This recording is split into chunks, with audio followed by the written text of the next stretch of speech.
Pada kesempatan kali ini ada satu pertanyaan tentang apa hukum melakukan siwak atau gosok gigi ketika kita dalam kondisi berpuasa, utamanya gosok gigi yang menggunakan pasta gigi.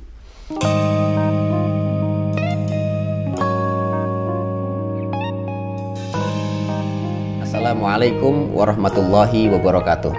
Alhamdulillahirabbil alamin, hamdan wa syukranillah. Teman-teman yang dirahmati Allah Subhanahu wa taala, masih dengan saya Ahmad Hilmi di channel Mas Hilmi Ngaji Fikih.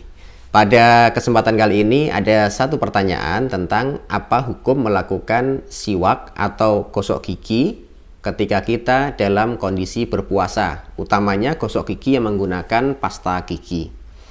Teman-teman sekalian yang dirahmati Allah Subhanahu wa taala, dalam permasalahan ini para ulama sedikit berbeda pendapat antara mereka yang mengatakan makruh dan mereka yang mengatakan mubah, tidak ada kemakruhan apapun dalam masalah ini. Kenapa para ulama berbeda pendapat dalam masalah hukum gosok gigi dan siwak?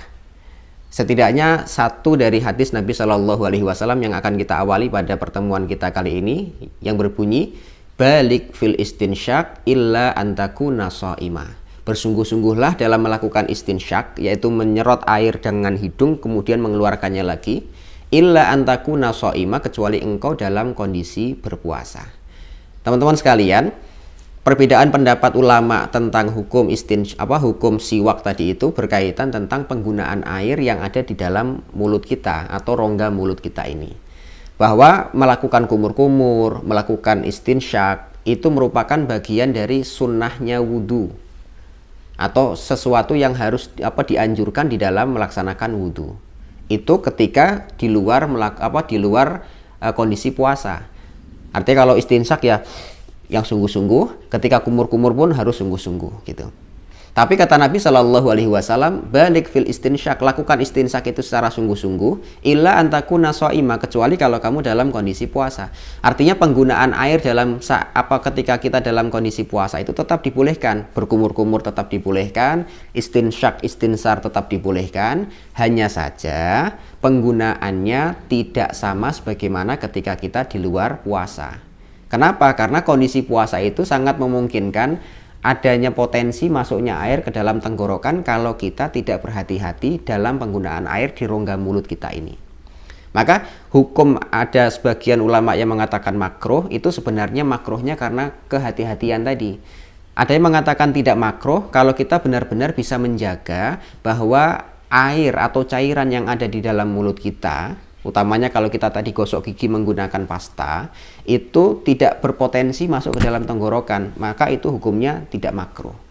Sebagaimana ketika seorang ulama yang bernama Ibnu Sirin ditanya tentang melakukan gosok gigi menggunakan pasta basah atau menggunakan gosok gigi basah, siwak rotob namanya.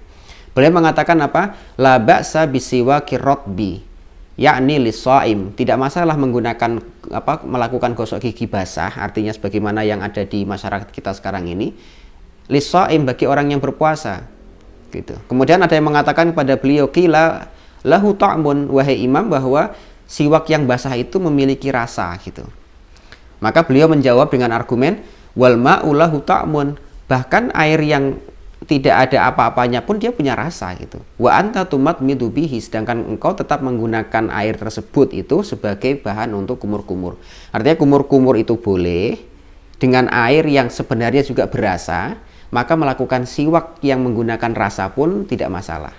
Maka yang perlu dihati-hati adalah tadi masuknya air ke dalam tenggorokan kita. Kalau itu masuk, baik sengaja maupun tidak, maka dipastikan puasa kita menjadi batal. Sebagaimana yang disampaikan oleh Imam An-Nawawi dalam kitab beliau Majmu' Syarhul Muhadzab gitu. Itu pertama. Yang kedua, ada juga ulama yang mengatakan makruh secara jelas, secara tegas. Beliau adalah Al-Imam An-Nawawi Al-Bantani dalam kitab beliau Nihayatuz Zain. Beliau mengatakan apa? Makruhatus shaumi salasata asyar, bahwa kemakruhan puasa itu ada 13 macam. Salah satu yang beliau sebutkan adalah an yastaka ba'da zawal, yaitu melakukan siwak setelah tergelincirnya matahari, yaitu setelah lewat waktu zuhur. Beliau mengkhususkan kenapa ba'da zawal yang menjadi permasalahan gitu. Ini juga bagian dari kehati-hatian sebenarnya. Karena ba'da zawal atau setelah lewat atau lepasnya waktu zuhur, itu secara umum kita yang berpuasa itu kerongkongan kita sudah mulai sangat kering gitu.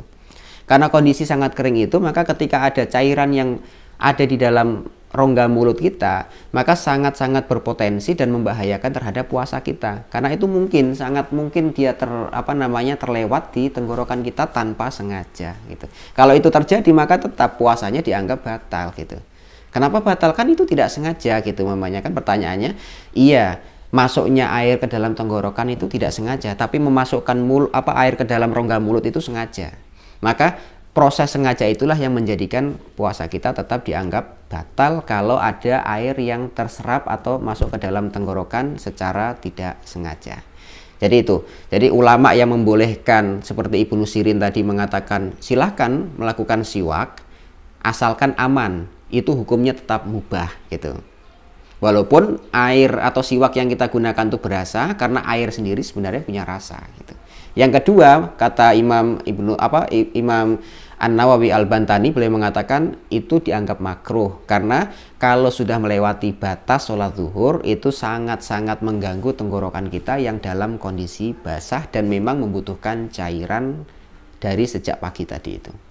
Baik teman-teman sekalian, antara boleh dan tidaknya tadi, kita boleh memilih salah satu dari dua pendapat tadi. Kita melihatnya pada diri kita masing-masing. Kalau kita yakin dengan siwak dan gosok gigi kita aman dari masuknya air ke dalam tenggorokan, maka silahkan lakukan. Utamanya kalau dalam kondisi kita sangat butuh. Mamanya kita nggak kuat atau tidak tahan dengan bau mulut yang sangat menyengat, mamanya gitu. Kecuali dengan kumur-kumur atau bahkan sampai dengan gosok gigi, silahkan. Asalkan kita rasa itu aman. Tapi kalau kita sendiri tidak bisa menahan air itu, apakah tetap aman tidak lewat tenggorokan, maka kita lebih memilih pendapat yang disampaikan oleh Imam An-Nawawi Al-Bantani tadi, bahwa siwak itu menjadi makruh kalau dilakukan setelah zawal atau setelah tergelincirnya matahari ke arah barat atau setelah lepasnya waktu zuhur dilaksanakan. Demikian, dari dua pendapat itu bisa kita pilih salah satunya, mana yang nyaman kita lakukan. Aqulu qouli hadza, assalamualaikum warahmatullahi wabarakatuh.